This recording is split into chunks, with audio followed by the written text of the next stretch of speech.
بسم اللہ الرحمن الرحیم۔ السلام علیکم ورحمۃ اللہ وبرکاتہ۔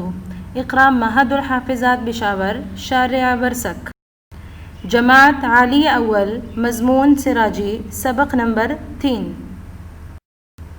اس سے پہلے سبق میں کتاب کا آغاز کرتے ہوئے عبارت مذکورہ کی توضیح و وضاحت وغیرہ ہو گئی تھی۔ قال علماؤنا رحمہم اللہ تعالی کے تحت 5 مباحث کی توضیح کا ذکر کیا گیا تھا، جن میں سے 2 کی توضیح و تشریح ہو چکی تھی، یعنی حقوق اربعہ کی وجہ حصر اور حق اول کی تشریح وہ مکمل ہو چکی تھی، جبکہ آج کے سبق میں ما بقیہ مباحث کی تفصیل ہوگی، تشریح ہوگی۔ بحث ثالث، حق ثانی کی تشریح۔ ثم تقضى ديونه من جميع ما بقي من ماله۔ دوسرا حق میت، ادائے قرض من جمیع طریقہ ہے، یعنی تجہیز و تکفین کے بعد اگر میت کے ذمے قرض ہو تو اس کو ادا کیا جائے گا، اگرچہ ادائے قرض میں سارے کا سارا طریقہ ہی ختم ہو جائے، اس کی پرواہ نہیں کی جائے گی۔ حق ثانی کے تحت 6 مباحث ذکر کیے جائیں گے۔ پہلی بحث، وصیت پر قضائے دین کے مقدم ہونے کی دلیل۔ دوسری بحث، من بعد وصیت یوصی بها او دین، آیت کریمہ میں وصیت دین پر کیوں مقدم ہے۔ تیسری بحث، تعریف دین مع اقسام و احکام۔ چوتھی بحث، دین اللہ اور دین عبد میں ادائیگی قرض کی ترتیب۔ پانچویں بحث، دیون عباد میں ادائیگی قرض کی ترتیب، جبکہ چھٹی بحث، دین سے متعلق چند فوائد۔ بحث اول، وصیت پر قضائے دین کے مقدم ہونے کی دلیل۔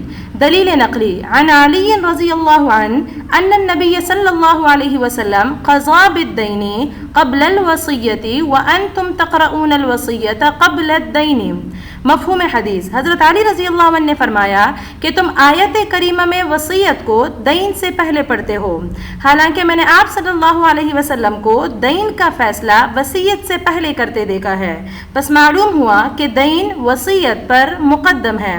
دلیل عقلی، قرض کی ادائیگی میت کے ذمے فرض ہے، جبکہ وصیت ایک نفلی چیز ہے۔ ظاہر ہے فرض نفل کے مقابلے میں قوی ہوتا ہے، لہٰذا اسی وجہ سے قرض کو وصیت پر مقدم رکھا گیا ہے۔ بحث ثانی، من بعد وصیت یوصی بها او دین، آیت کریمہ میں وصیت دین پر کیوں مقدم ہے؟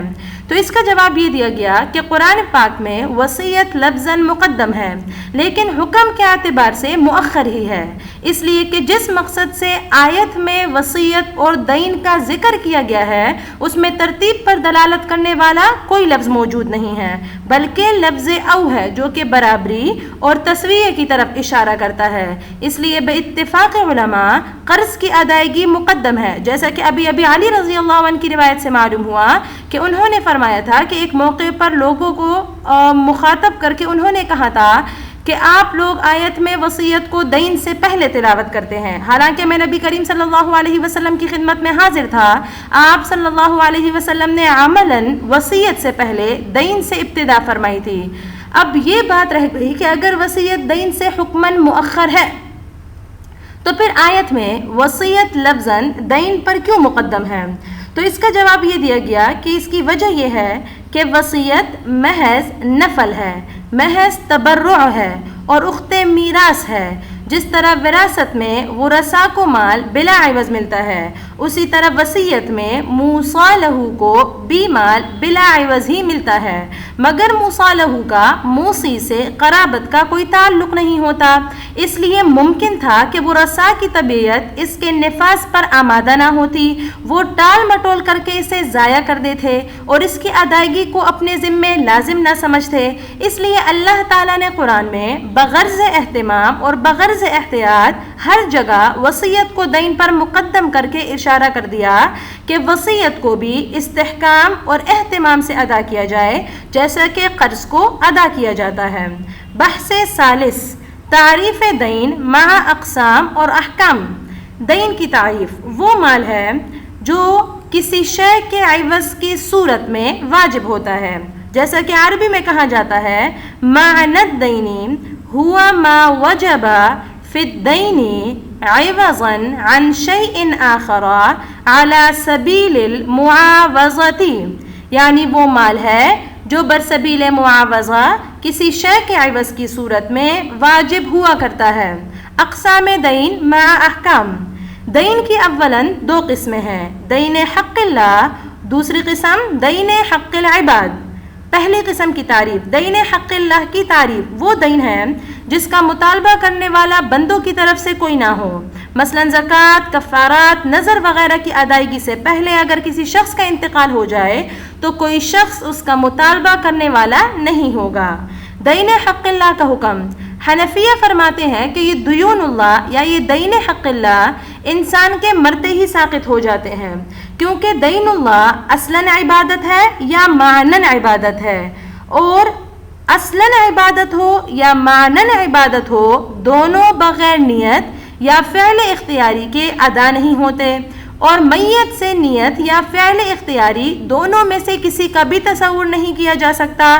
اس کا مطلب یہ ہے کہ کسی عمل پر ثواب کا ترتب، ثواب کا مرتب ہونا اسی وقت ہوتا ہے جب اس عمل کے کرتے وقت نیت پائی گئی ہو اور ساتھ میں وہ فعل اختیاری ہو، جبکہ یہاں میت نہ نیت کر سکتا ہے نہ اس کا یہ فعل اختیاری ہو سکتا ہے، کیونکہ موت عجز حقیقی ہے اور تکلیف یعنی مکلف ہونا عجز کے ساتھ ختم ہو جاتا ہے، کیونکہ بندہ تکلیف ما لا یطاق کا مکلف نہیں ہے، بندے کو، انسان کو اس کی وسعت سے زیادہ کا مکلف نہیں بنایا جا سکتا۔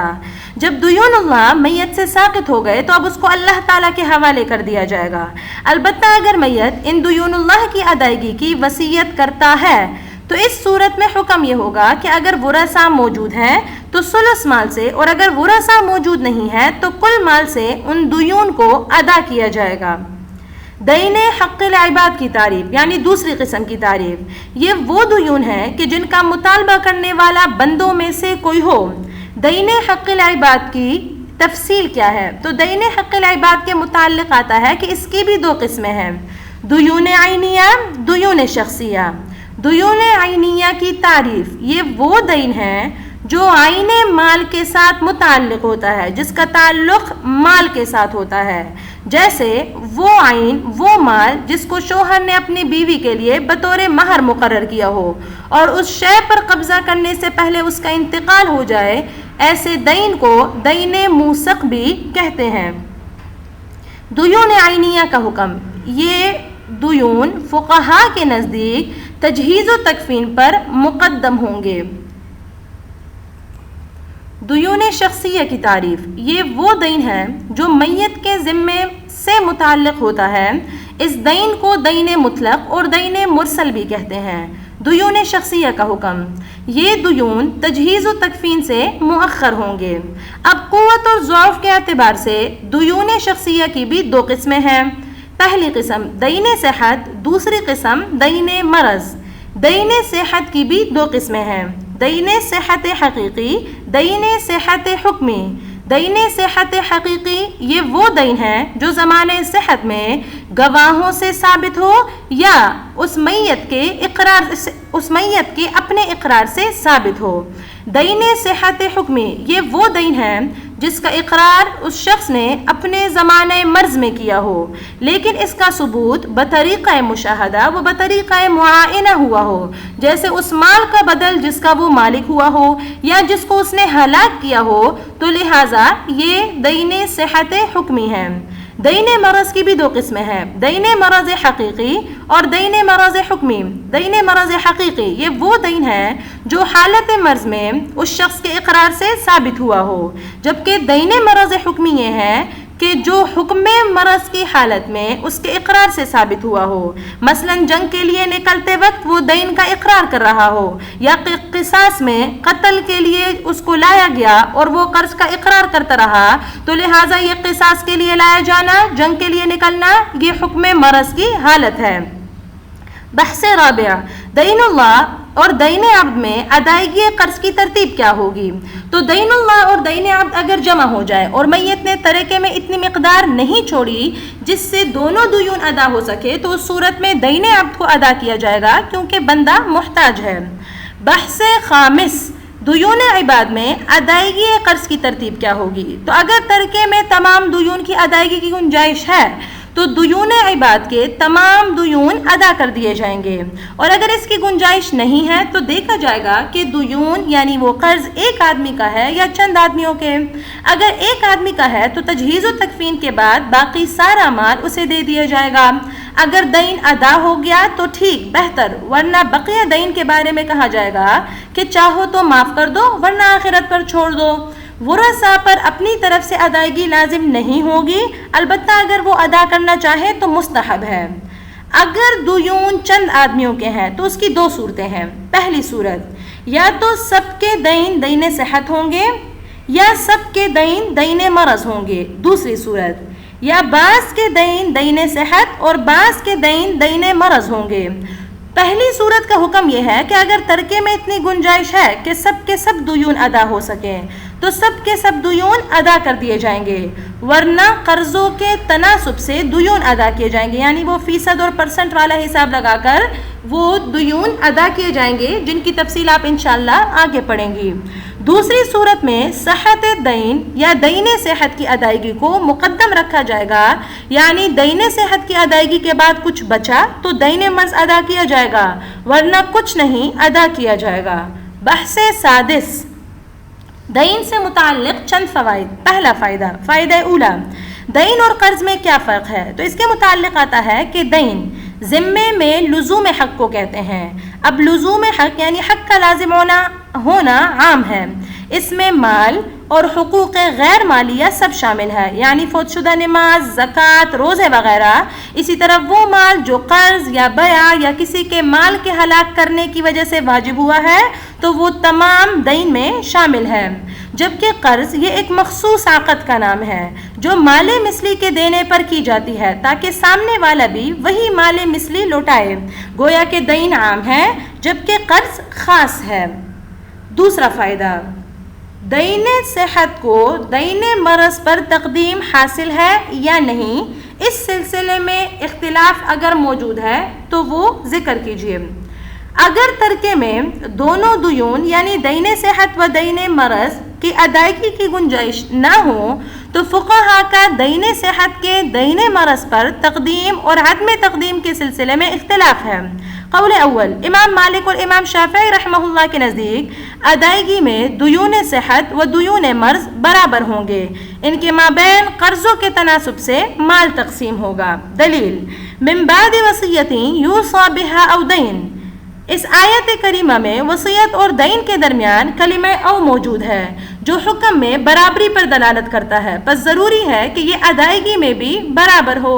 نیز یہ دونوں حقوق یعنی دین صحت اور دین مرض سبب وجوب اور محل دونوں میں برابر ہے۔ سبب وجوب اور محل کا مطلب کیا ہے؟ تو وہ یہ ہے کہ مقر یعنی اقرار کرنے والے کا عقل اور دین کے ساتھ اپنے ذمے میں کسی شے کو لازم کرنے کا اقرار کرنا، یہ سبب وجوب ہے، اس چیز کو، اس قرض کو اپنے اوپر واجب کرنا ہے، اور یہ معنی صحت اور مرض دونوں میں برابر ہے۔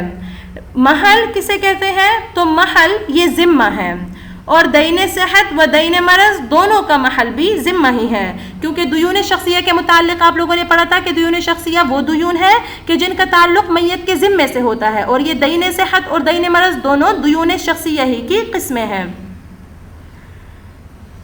قول ثانی، حضرات حنفیہ کے نزدیک دیون صحت چاہے وہ حقیقی ہوں یا حکمی ہوں کو دیون مرض پر حق تقدم حاصل ہوگا، یعنی پہلے دیون صحت ادا کیے جائیں گے پھر دیون مرض ادا کیے جائیں گے۔ دلیل، چند حقوق جب مال میت میں جمع ہو جائیں تو ان میں سے اقوا مقدم ہوتا ہے، جیسے دین مقدم ہے وصیت پر، وصیت مقدم ہے میراث پر۔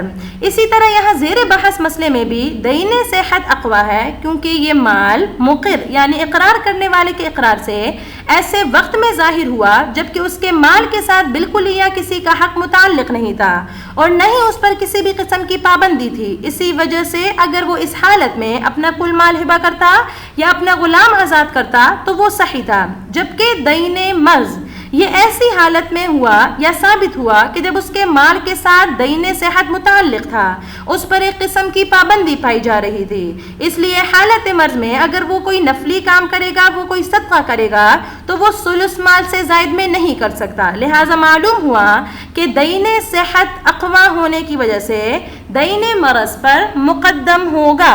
لہٰذا مباحث خمسہ میں سے بحث ثالث حق ثانی کی تشریح مکمل ہوئی۔ آج کے لیے اتنا کافی ہے۔ یہ سبق اپنی کاپیوں میں نوٹ بھی کر لیجئے اور یاد بھی کر لیجئے۔ جو سمجھ نہ آئے وہ آپ واٹس ایپ گروپ میں پوچھ سکتی ہے، سوال کر سکتی ہے، جواب آپ کو دے دیا جائے گا۔ اگلا سبق یا ویڈیو سننے سے پہلے، دیکھنے سے پہلے مطالعہ ضرور کر لیجئے تاکہ سمجھنے میں آسانی رہے۔ جزاکم اللہ خیراً، احسن الجزاء فی الدارین۔ السلام علیکم ورحمۃ اللہ وبرکاتہ۔